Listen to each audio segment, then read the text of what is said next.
O Faz o Que está de volta e segue falando sobre educação para a diversidade. No bloco passado, nós visitamos uma escola do sistema prisional. Agora vamos conhecer instituições na zona rural e em comunidade quilombola. O Brasil possui aproximadamente 150 mil alunos matriculados em cerca de 1.250 escolas em áreas remanescentes de quilombos. E nós viemos a uma dessas instituições para conhecer um pouco desta realidade. A comunidade ela é uma comunidade muito cultural. Então, assim, quando você puxa mais o lado da cultura, eu vi que eles aprendem mais rápido. Você leva mais para o lado deles, para o lado da cultura, o conhecimento daqui. Mesmo que seja uma coisa de lá, você levando com o conhecimento daqui, eles aprendem mais rápido. A matemática, trabalhar, por exemplo, adição, mas trabalha geralmente, eu trabalho frutos nativos, né? Então, assim, buscar a realidade deles para dentro da sala de aula. O próprio livro de inglês ou de matemática, por exemplo, ciências, didaticamente você pega o livro, os exemplos que tem por lá são exemplos da cidade. O professor ele tem que ter esse jogo de cintura, essa criatividade, no sentido de mesclar esses exemplos. É legal que tem muitos amigos, tem professor, a escola aqui é de todo mundo. Cada ser humano é diferente, né?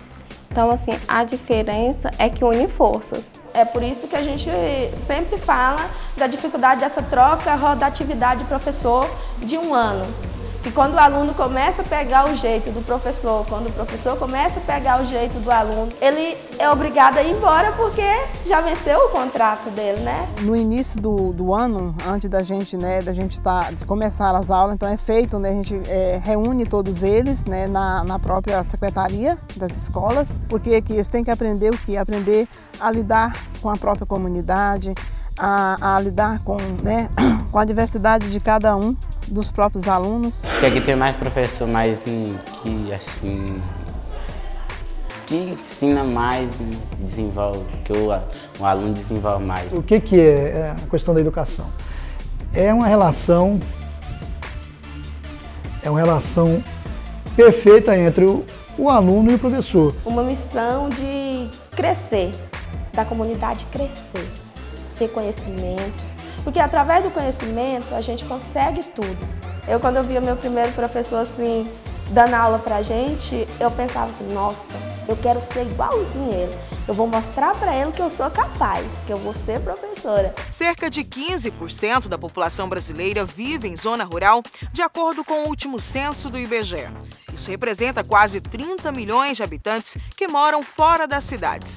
Assim como os demais cidadãos brasileiros, os moradores de áreas rurais também têm direito à educação pública. E nós fomos conhecer um pouco do trabalho do professor em uma dessas escolas. A gente tem feito ultimamente a distinção entre o que é uma escola no campo e uma escola do campo. A nossa escola, ela se situa no campo e ela desde o começo nasceu para ser uma escola do campo, que respeitasse a vida do agricultor, do camponês, que tivesse como uma mística, né, que circundasse todo o projeto da escola, essa da vida do camponês. As coisas estão muito centralizadas na cidade, muito centralizadas no urbano. O que acontece? Às vezes nós descentralizamos, mas levamos a escola urbana lá para o campo. O que precisava?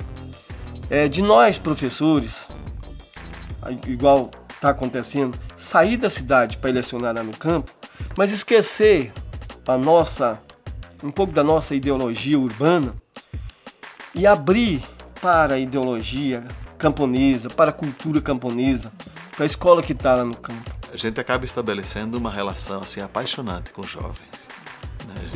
Eu já fui para a cozinha, outros colegas têm mais facilidade de lidar com as vacas, professor de história vai para a horta, professor de geografia vai cuidar das vacas, junto com os alunos. A gente estabelece uma relação assim de parceria com os jovens muito interessante, né? De relação com eles e com as famílias, né? Muito saudável, muito bonito, de muita interação. Aqui na escola, a diferenciação dos alunos com professores é totalmente de uma escola normal na cidade.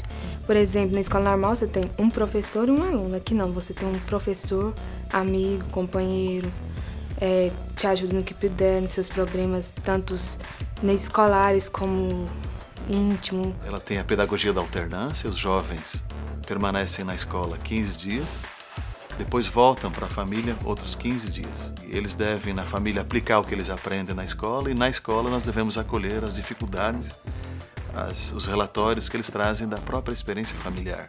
E a gente monta, inclusive, toda a pedagogia em cima da necessidade e da realidade dos estudantes. A relação aqui é mais assim, não é só professor-aluno, é amizade, como se fosse uma família aqui, né?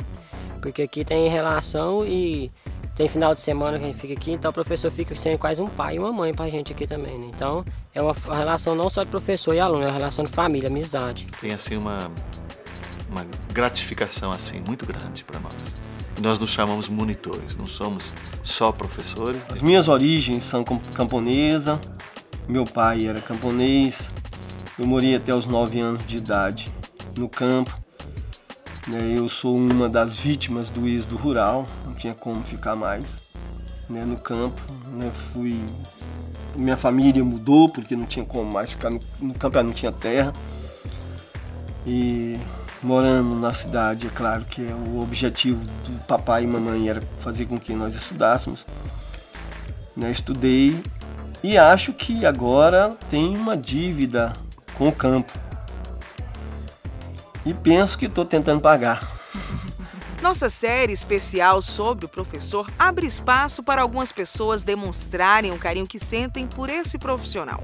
São histórias de mestres que marcaram a vida e a formação de quem passou pela sala de aula. Eu lembro que desde o ensino básico, ensino médio, até hoje na faculdade, eu tenho professores que fazem a diferença. E de certa forma ajudaram a eu me moldar. Por exemplo, na segunda série, não só fazer parte da minha educação enquanto aluno, mas também da minha vida pessoal. Tinha uma professora que chamava, não encontrei mais, mas se ela estiver viva ainda, ela se chama Lísia. Professora Ângela, professores que me ensinaram a conter um pouco a energia, porque eu sempre fui muito proativo, muito enérgico, controlar isso. Eu tive um professor de matemática chamado Jean, que hoje é meu amigo também, e ele me mostrou que eu não era tanto quanto eu achava. Então às vezes eu era pretencioso. Ele me mostrou que eu não era tão engraçado assim. Então ele me mostrou que era mais legal ser mais humilde. Bom, eu quero